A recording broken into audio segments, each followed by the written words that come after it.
March 15, 2024. Margaret Chen pressed play on the security footage for the third time. Her paralyzed husband of 22 years stood up from his wheelchair, walked to the kitchen, and made himself coffee. David had been paralyzed for 3 years. Every morning she lifted his dead weight from bed to chair. Every night she helped him to the bathroom. She'd sacrificed her career, her friendships, her entire life for a man who could walk. The footage was 47 minutes long. 47 minutes of David pacing, talking on the phone, even doing jumping jacks. At the 30-minute mark, he looked directly into the camera and smiled. He knew she was watching. He wanted her to see. What Margaret discovered in the remaining 17 minutes would force her to choose between 22 years of marriage and 22 years of lies.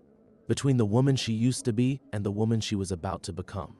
Before we jump back in, tell us where you're tuning in from, and if this story touches you, make sure you're subscribed because tomorrow I've saved something extra special for you. Margaret's hands trembled as she dragged the video timeline back to those final 30 seconds. The footage quality was grainy. She'd bought the cheapest camera she could find at Best Buy, but clear enough to see David walk to their home office and pull out a manila folder from the filing cabinet, the same cabinet she'd reorganized last month, while he sat motionless in his wheelchair, staring blankly at the morning news. He opened the folder and spread papers across the desk. Even squinting at her laptop screen, Margaret could make out the insurance letterhead. The life insurance policy they'd taken out on Emma when she turned 16. The policy that had paid out $1.2 million after the accident. David picked up his phone again. This time, Margaret could hear every word. "Yeah, it's me. She's getting suspicious about the medical bills. Keeps asking why insurance won't cover more of the therapy." His voice was strong, clear, nothing like the slurred whisper he'd used with her for 3 years. "No, she hasn't figured it out yet. Still thinks I can't walk. Still blames herself for Emma being in the car that night." Margaret's breath caught. She'd replayed that evening 1,000 times. Emma begging to drive to her friend's house. Margaret saying yes because David was working late again. The phone call at 11:43 p.m. from Swedish Medical Center. The guilt had hollowed her out from the inside, carved away pieces of herself until only the caregiver remained. On screen, David laughed again. "The beauty is, she'll never leave me now. Too guilty, too devoted, perfect cover for as long as we need." Margaret paused the video.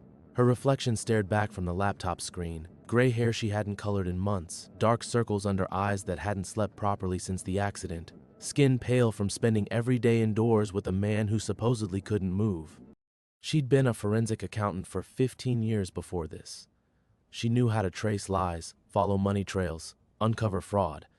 But she'd never thought to investigate her own husband. Never questioned why the man who used to run 5 miles every morning suddenly couldn't lift a spoon to his mouth. The doorbell rang. Margaret slammed the laptop shut and checked the time, 2:30 p.m. She wasn't expecting anyone, and David's afternoon nurse wasn't due until 4. Through the front window, she could see a woman in a dark coat standing on their porch, hands shoved deep in her pockets against the November chill. "Mrs. Chen?" The woman held up a badge when Margaret opened the door. "Detective Riley Santos, Seattle PD. I was hoping to speak with you about your daughter's accident." Margaret's chest tightened. "That was 3 years ago. The case is closed. I know this is difficult, but we've received some new information. May I come in?" The detective's eyes were kind but persistent.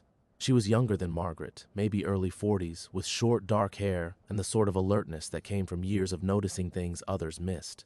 The same alertness Margaret used to have, before grief and guilt dulled her edges. "My husband is resting," Margaret said, stepping aside to let her in. "He was injured in the same accident. He's paralyzed." Detective Santos glanced toward the living room where David's wheelchair sat empty by the window.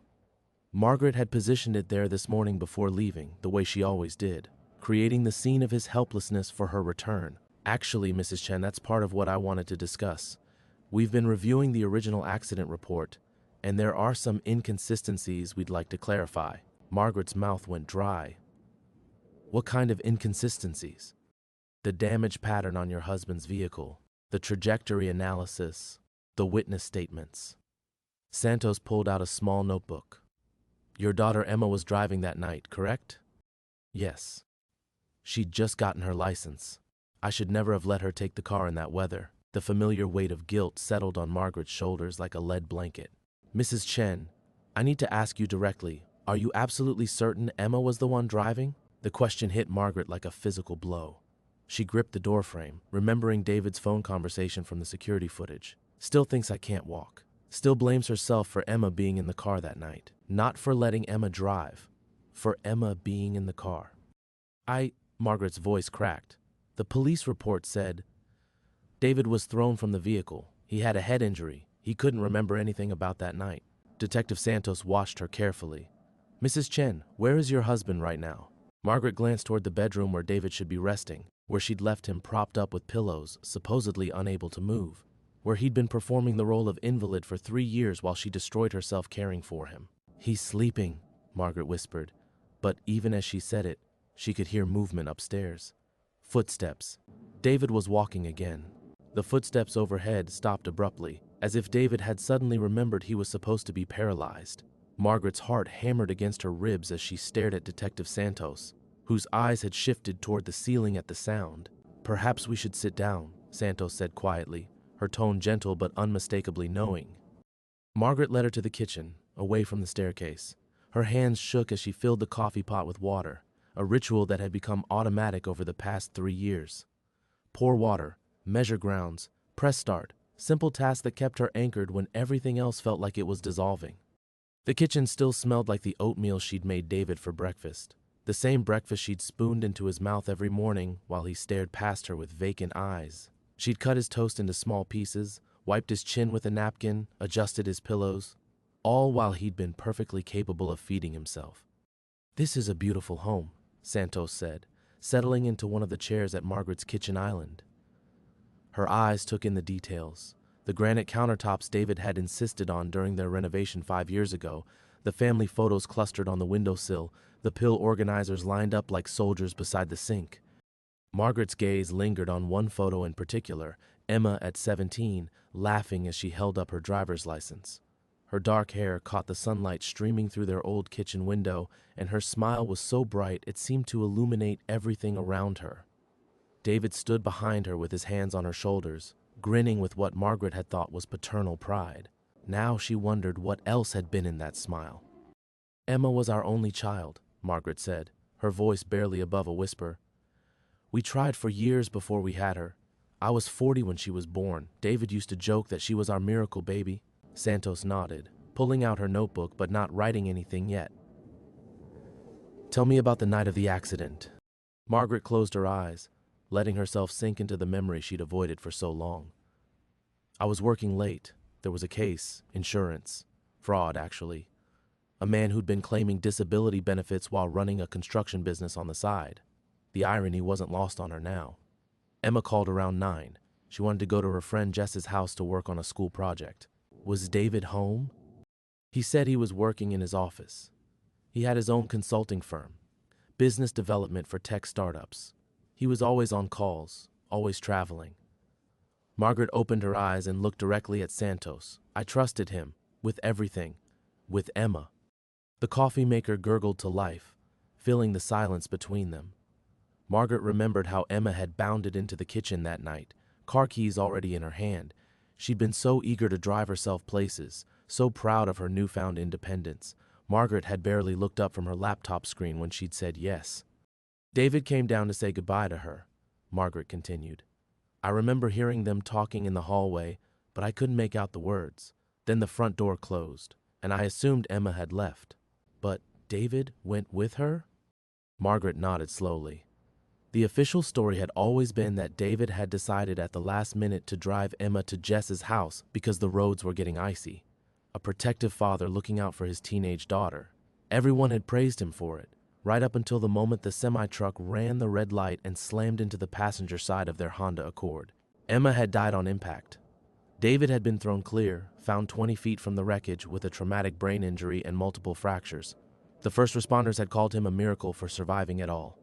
The thing is, Margaret said, pouring coffee into 2 mugs, David was terrified of letting Emma drive in bad weather. He'd made such a big deal about it when she got her license, made her promise to call him if it started raining or snowing. She set a mug in front of Santos, her hand trembling slightly. It never made sense to me that he'd let her drive that night. Santos took a careful sip of coffee. What if he didn't let her drive? The question hung in the air like smoke. Margaret felt something cold unfurl in her chest, a terrible understanding that had been building since she'd first seen David walking on that security footage. Upstairs, a door creaked open. Both women looked toward the ceiling as soft footsteps moved across the floor above them. David's bedroom was directly overhead. If he was truly paralyzed, he should have been in bed, should have been helpless, should have been calling for her by now. "Mrs. Chen," Santos said quietly, "I think there are some things about that night you don't know. Things that might change everything you've believed about your husband, about your daughter's death, about why you've spent 3 years sacrificing your life to care for a man who may not need caring for at all." Margaret wrapped her fingers around her coffee mug, feeling the heat burn her palms. For 3 years, she'd lived in this house like a ghost, moving through routines that had become her entire world. Wake up, feed David, bathe him, move his limbs to prevent muscle atrophy, read to him, apologize to Emma's photograph. She'd forgotten who she used to be before grief hollowed her out, before guilt became her only companion. But forensic accountants knew how to follow trails, how to uncover lies buried deep in numbers and stories and carefully constructed facades. And Margaret Chen was ready to start digging. Margaret's coffee had gone cold in her hands when Detective Santos reached into her jacket pocket and pulled out a sealed manila envelope. The movement was deliberate, careful, the way someone handles evidence they know will detonate everything that came before. 3 weeks ago, we received this in the mail, Santos said, sliding the envelope across the kitchen island. No return address. Postmarked from downtown Seattle. Margaret stared at the envelope without touching it. Her name was written across the front in handwriting she didn't recognize, careful block letters that looked almost childlike in their precision.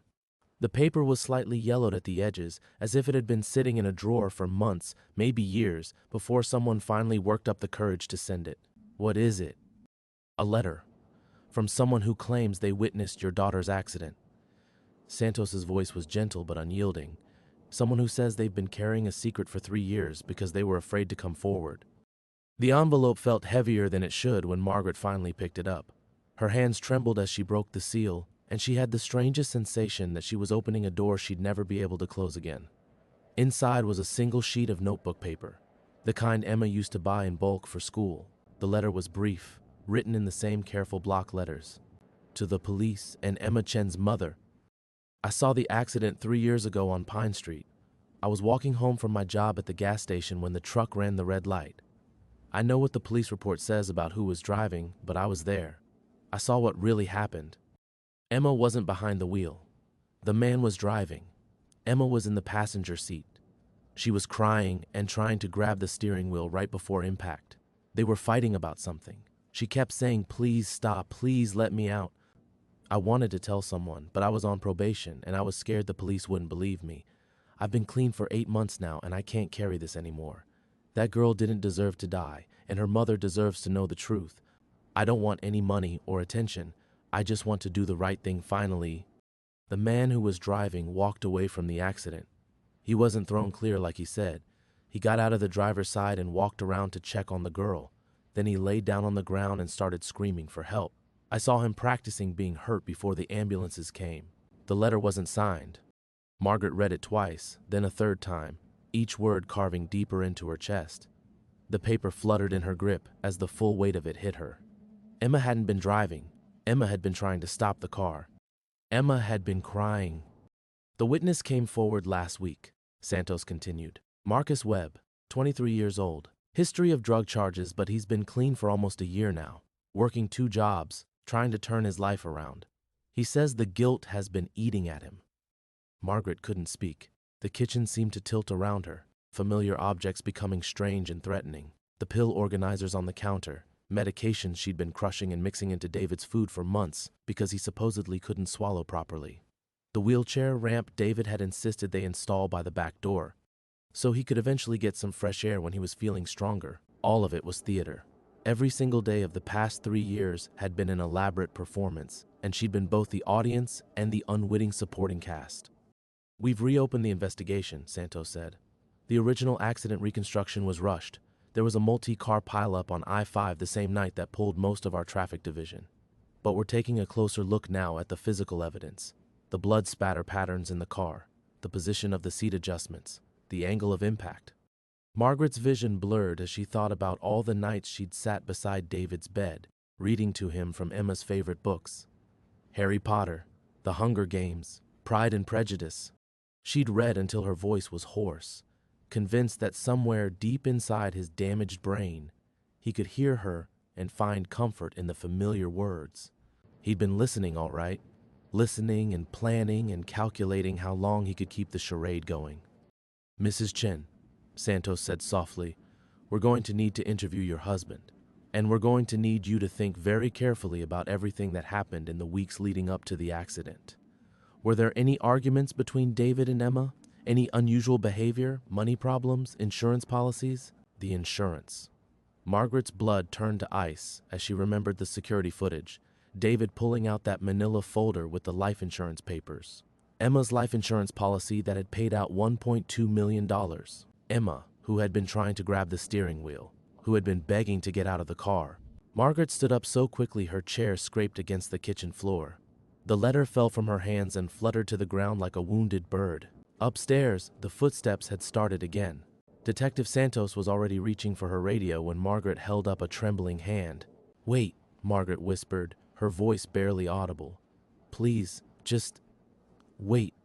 The footsteps above them moved with purpose now, no longer the careful, measured steps of someone trying to stay quiet. Margaret could hear the familiar creak of the floorboard by their bedroom window, the one David used to complain about before the accident, the one she'd learned to step over during her countless midnight checks on his supposedly unconscious form. "Mrs. Chen, if your husband is mobile, we need to—" "You don't understand." Margaret's hands pressed flat against the kitchen island, steadying herself against the wave of nausea that threatened to pull her under. "If you're right about the accident, if David was driving—" She couldn't finish the sentence, couldn't voice what that meant about Emma's last moments. Santos studied her face with the careful attention of someone who'd spent years reading fear what happened in the weeks before the accident. "Margaret, think. Were there any changes in David's behavior? Any conversations about money, about Emma?" Margaret closed her eyes, forcing herself back to those last weeks. David had been stressed about something. More phone calls behind closed doors, more late nights at the office. She'd assumed it was work pressure. His consulting firm had been struggling to land new clients, and she knew he felt the weight of being the primary breadwinner while she built her forensic accounting practice. "Emma had been talking about college," Margaret said slowly. "Early admission to Northwestern, full scholarship. David seemed, I thought he was proud, but now—" She opened her eyes and met Santos's gaze. He kept asking about the details, the timing, when she'd leave for school. The footsteps overhead had stopped near the staircase. Margaret's breath caught as she imagined David standing at the top of the stairs, listening. For 3 years, she'd been the one doing the listening, monitoring his breathing, checking his pulse, watching for any sign of improvement. The irony made her stomach turn. "There was something else," Margaret continued, her voice gaining strength. "The week before the accident, I found Emma crying in her room. When I asked her what was wrong, she said David had been asking her strange questions about her college plans, about whether she'd told her friends the exact date she was leaving." Santos leaned forward. "What kind of questions?" "She said he wanted to know if she'd mentioned it on social media, if anyone else knew her schedule." Margaret felt the puzzle pieces clicking together with horrible clarity.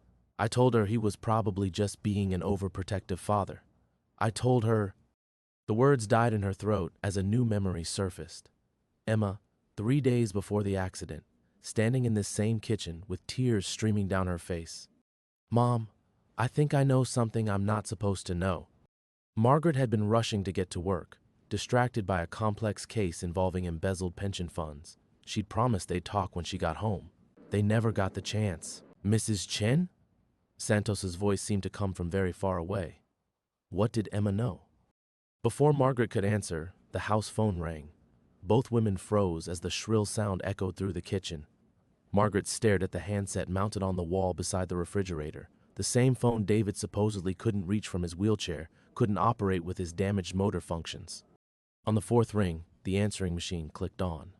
Margaret's own voice filled the kitchen, recorded 3 years ago when they'd first brought David home from the rehabilitation center. "You've reached the Chen family. We're unable to come to the phone right now, but please leave a message and we'll get back to you as soon as possible." The beep sounded, followed by a woman's voice Margaret didn't recognize. Mrs. Chen, this is Linda Morrison from Pacific Life Insurance. I'm calling about the additional policy inquiry we discussed last week. We've processed your request for information about your daughter's policy, and I wanted to let you know that we found some irregularities in the original claim that require further investigation. Please call me back at your earliest convenience. Margaret's blood turned to ice. She hadn't called Pacific Life Insurance, hadn't made any inquiry about Emma's policy. The insurance money had been deposited into their account 18 months ago, money that had paid for David's medical equipment, his modifications to the house, his private nurses, money that had made Margaret financially dependent on caring for her supposedly helpless husband. Santos was already standing, her hand moving instinctively toward her weapon. Mrs. Chen, I need you to step outside with me, right now. But Margaret couldn't move. She was staring at the ceiling, where the footsteps had started again, faster now, more urgent. David was moving through their bedroom, and she could hear drawers opening and closing. He was looking for something, or packing to leave. He knows, Margaret whispered. He knows you're here.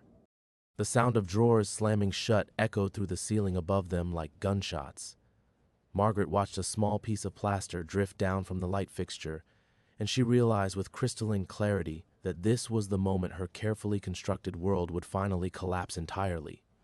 Mrs. Chen Santos's voice carried the authority of someone accustomed to being obeyed, but Margaret couldn't make her legs work. 3 years of guilt had rooted her to this spot, to this kitchen where she'd fed David pureed meals and crushed medications, where she'd apologized to Emma's photograph every morning for failing to save her. Except Emma hadn't needed saving from an accident. She'd needed saving from her own father. The insurance inquiry, Margaret said, her voice hollow. He's been calling them, pretending to be me. The implications crashed over her in waves. How many other calls had David made from their bedroom while she ran errands? How many other pieces of their life had he been manipulating from his supposed sickbed? Santos moved toward the kitchen doorway, positioning herself between Margaret and the staircase. How long have you been leaving him alone during the day? I started going out more about 6 months ago. Just small trips, grocery store, pharmacy. He'd been so stable, and the doctors said, Margaret's laugh came out sharp and bitter. They said I needed to take care of myself too. That caregiver burnout was real, and I'd be no good to David if I didn't get some air. The footsteps overhead had become frantic now, moving back and forth across the bedroom with increasing speed. Margaret could hear the distinctive sound of their old suitcase being dragged across hardwood, the same suitcase David used to pack for his business trips, back when she'd believed he was the kind of man who would sacrifice his own safety to protect his daughter. He's running, Margaret whispered, and the words seemed to unlock something terrible in her chest. After 3 years of this performance, he's finally running. Santos spoke quietly into her radio, requesting backup and medical personnel. Margaret caught fragments. Potentially dangerous subject, possible fraud, approach with caution. Each phrase hammered another nail into the coffin of the life she'd thought she'd been living. Another memory surfaced, this one sharp enough to cut. Emma's 16th birthday party, 2 years before the accident. David had hired a photographer, insisted on capturing every moment. Margaret remembered thinking it was sweet, how he'd wanted to document his daughter growing up. Now she wondered if he'd already been planning her exit from their lives, creating a portfolio of grief for the grieving widower and father he'd intended to become. The cameras, Margaret said suddenly. The security system.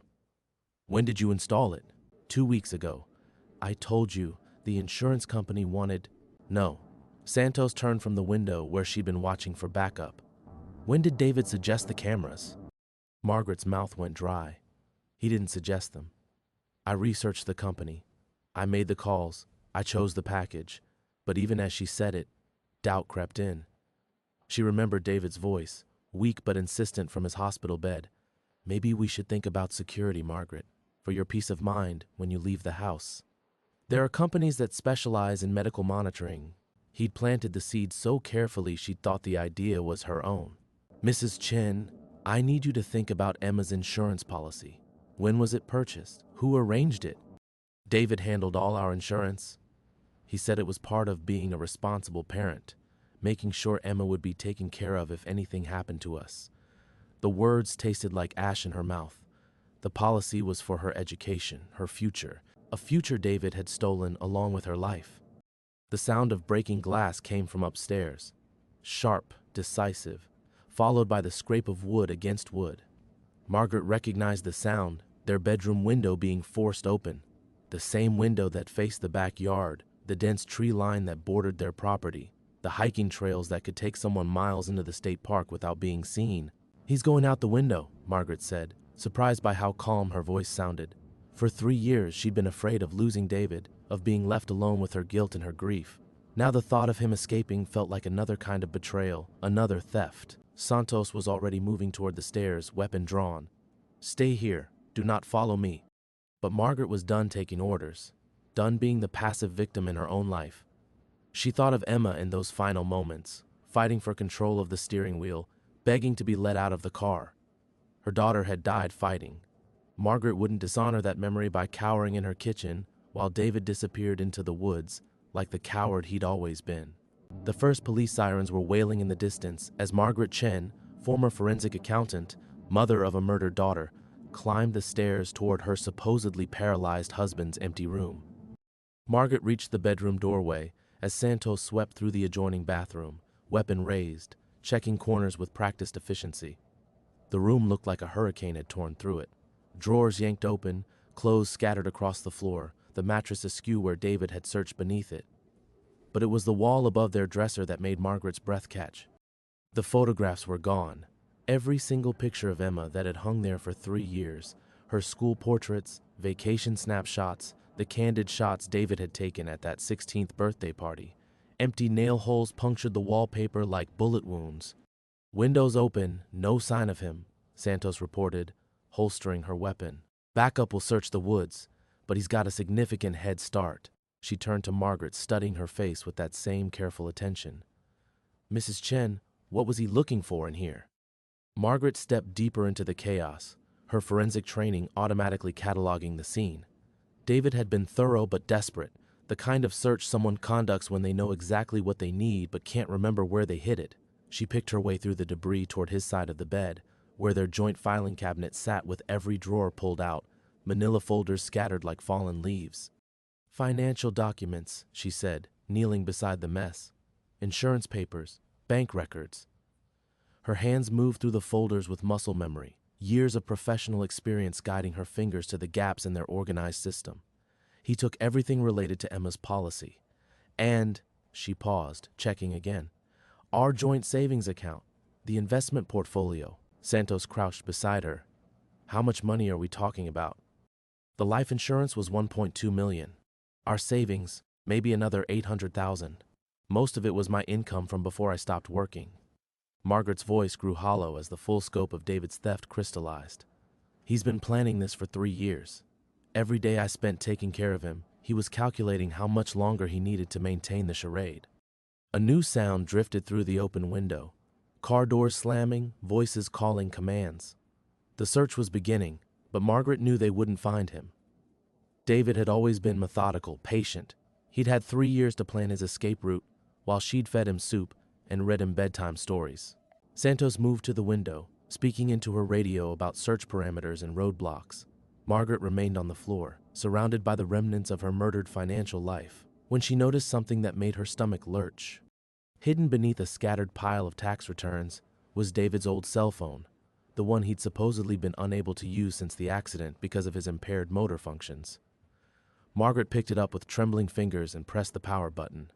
The screen flickered to life, showing dozens of missed calls and text messages, all from the same contact, e-policy. Margaret's hands shook as she opened the most recent text thread. The messages went back months, a careful coordination between David and someone at the insurance company. But it wasn't the insurance fraud that made her blood turn to ice. It was the date stamp on the very first message, 2 weeks before Emma's accident. Everything in place for policy activation. Target date confirmed. Remember, no deviation from plan. She cannot suspect. Margaret scrolled up through earlier messages, each one a nail in the coffin of her daughter's memory. David hadn't just killed Emma for the insurance money. He'd conspired with someone inside Pacific Life to set up the entire scheme. Emma's death had been premeditated, calculated, orchestrated. "Detective Santos," Margaret called, her voice eerily calm. "You need to see this." Santos crossed the room and took the phone, her expression darkening as she read. Jesus Christ. This isn't just insurance fraud. This is conspiracy to commit murder. She looked up at Margaret. We need to trace this contact immediately. Find out who was helping him. Margaret stood slowly, pieces of paper clinging to her knees. The room felt different now, charged with a terrible energy. For 3 years, she'd slept in this bed beside her daughter's killer. She'd touched his forehead to check for fever, held his hand during physical therapy sessions, whispered words of encouragement when he'd seemed particularly weak, and every night he'd listened to her cry herself to sleep while guilt ate her alive. Mrs. Chen? Santos's voice seemed to come from underwater. Are you all right? Margaret turned toward the window where David had made his escape, and for the first time in 3 years, she felt something other than grief and guilt burning in her chest. It was rage, pure and molten, and it felt like coming back to life. No, she said quietly, but I will be. Outside, dogs were barking as the K9 units picked up David's trail. Margaret listened to the sounds of the hunt beginning and smiled for the first time since Emma died. David had made one crucial miscalculation in his elaborate scheme. He'd underestimated the woman he'd left behind to grieve. Margaret Chen had spent 15 years tracking financial criminals, following paper trails through labyrinthine corporate structures, exposing fraud that others thought was foolproof. Now she had a new case, and this time it was personal.